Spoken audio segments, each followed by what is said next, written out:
Je m'appelle David Gums, je suis artiste multimédia de Saint-Martin et je vis en Martinique. C'est une première pour vous, la foire AK? Oui, la galerie Christelle Anne de Lisbonne m'a invité pour cette première où je présente une pièce interactive qui s'appelle Cosmic Flowers. Comment trouvez-vous le public? Il est réactif à votre travail? Il vous pose des questions? Pour eux, c'est une nouveauté, c'est une découverte? Oui, en fait, je crois que c'est une des premières fois qu'il y a des pièces interactives dans la foire, et en plus dans un lieu assez passant. Donc le public est assez curieux. Au début, ils ne se rendent pas forcément compte que la pièce est interactive. Et une fois que c'est le cas, en fait, ils repassent, ils jouent. Donc ça, c'est super. On est dans l'ère du digital, du numérique. Vous nous expliquez votre travail. Alors, à partir de quel médium, principe, vous travaillez? Oui. Alors, c'est quoi? Il faut avoir un PC, un Mac? C'est une série qui est née à partir de mon intérêt, de mon amour pour la flore tropicale. Donc venant de Saint-Martin, Guadeloupe, Martinique, on a la chance d'être bercé par cette immensité, cette force vitale qu'est la nature. Et donc du coup j'utilise beaucoup de motifs végétaux qui sont animés et dans notre cas qui suivent en fait les mouvements des mains. C'est une pièce que j'ai conçue autour de la danse. C'est-à-dire que samedi, on a eu une performance avec une danseuse qui s'appelle Jacqueline Sierra de la Guyane et qui en fait a performé une improvisation qui s'appelle Voyage intérieur. L'alchimie, votre alchimie à vous, propre, et l'alchimie que dégagent tous ces effets. Oui. Donc l'alchimie, là, voulu, c'est de parler du cycle de la vie, du renouveau, d'où les mouvements circulaires, un peu hypnotiques, et en même temps la régénération de la nature. Nous-mêmes, on fait partie de la nature, donc on est des entités qui se régénèrent, et aussi du cosmos. Il y a quelque chose d'assez galactique, on dira. Donc l'infiniment petit, l'infiniment grand. Donc c'est un peu dans ces interrogations-là que je me situe en fait. Alors parlez-moi des différentes formes, tous ces éclats à la fois numériques et puis on a l'impression que, allez, on est un peu dans l'espace. Alors est-ce qu'on va voir Uranus ou Mars? Je pense que ce type de travail questionne plutôt l'échelle. Donc on est tantôt dans l'infiniment petit et tantôt dans l'infiniment grand. Les rotations que vous avez en fait sont inspirées, comme je disais tout à l'heure, du cycle de la vie. Mais puis que je regarde, je vois aussi les cyclones, les ouragans qui affectent chez nous. Donc en fait, je pense que tout ça vient en inspiration pour générer une pièce comme celle-ci. Je n'avais pas d'objectif clair quand j'ai commencé le travail. C'est au fur et à mesure des expérimentations que j'ai vu naître en fait cet univers-là.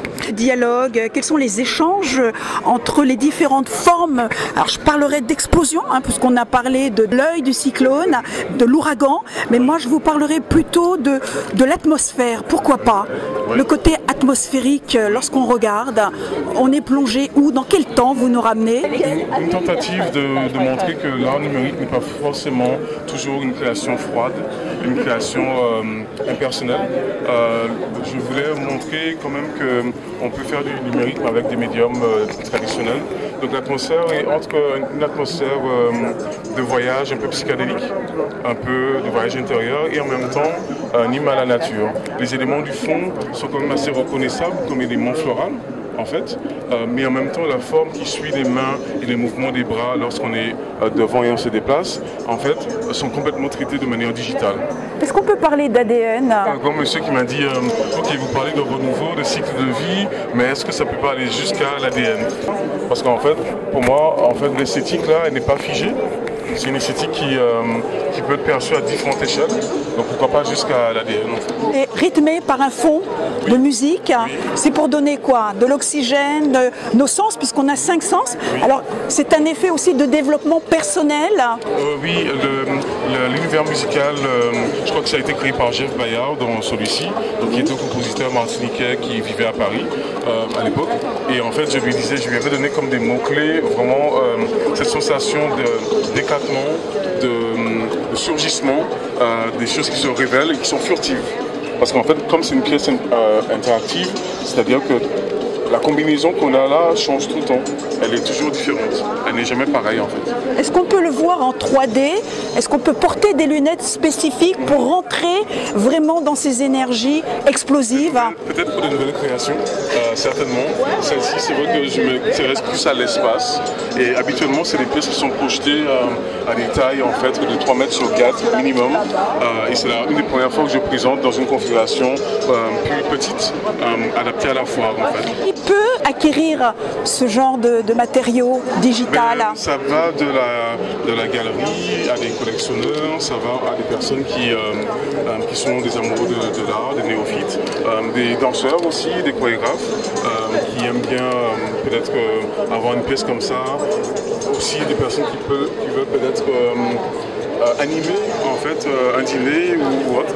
Donc c'est assez large en fait, c'est pas que réservé aux galeries, au milieu de l'art contemporain en fait. Quelle serait l'iconographie, la scénographie de cette pièce? Celle-ci sert un peu, on va dire, de pièce qui attire le regard, qui intrigue, pour ensuite aller à l'intérieur, voir le reste du travail, d'où émerge la pièce en fait.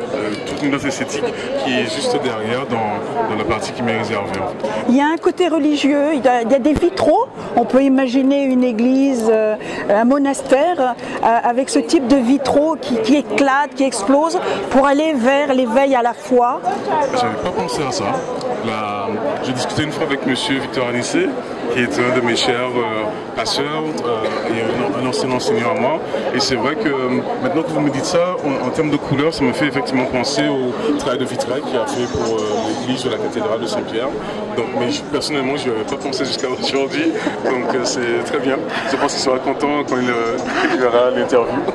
D'autres formes de couleurs, là c'est du noir. Il y a 2 univers. Alors quel est cet univers? C'est les mêmes motifs, mais j'ai voulu montrer que, comme je fais un travail sur la perception et le regard, qu'en changeant simplement les tonalités, en allant vers quelque chose de plus neutre, ben en fait moi je pense à la dentelle, je pense au crochet, je pense à toutes ces créations que faisait ma grand-mère ou ma mère en général.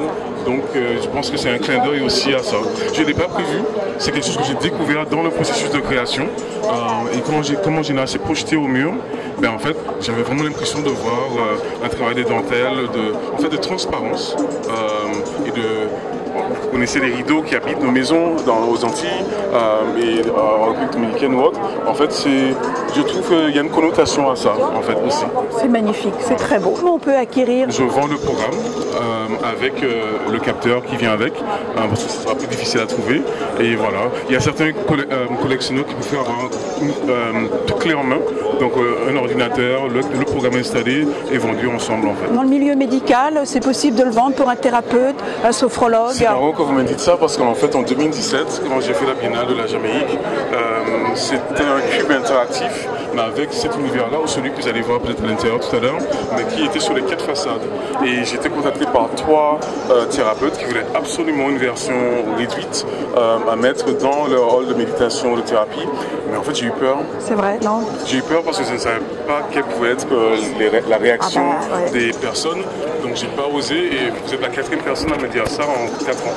Donc du coup je me dis bon peut-être qu'il y a quelque chose à faire, mais dans ce cas-là il vaut mieux peut-être collaborer avec vraiment un thérapeute en amont pour mesurer un peu, cadrer un peu. Ouais. Mais ça peut être une bonne chose. Tout à fait. Qu'est-ce qui vous fait penser Moi à ça me fait du bien. Peut-être que je fasse une série off avec une musique ou quelque chose dédié à ça. Musique zen, de relaxation. Le chorégraphe avec qui je collabore sur sa nouvelle pièce, donc Jacqueline Sierra, m'a choisi parce qu'en fait, par rapport aux pratiques de la Huesca en Amazonie, elle me disait que dans certains voyages, on voit des choses comme ça. Tout à fait. Moi, je n'ai pas fait, donc je peux que répéter ce qui m'a été dit. Magnifique. Voilà. Les aborigènes aussi, tout ce qui est chaman, tout ce qui est bouddhiste, tout ce qui est hindouiste, tout ça, ce sont des éclatements à la fois de culture et d'énergie, ce que vous proposez. Oui. Mais c'est étonnant que vous voyez tout ça.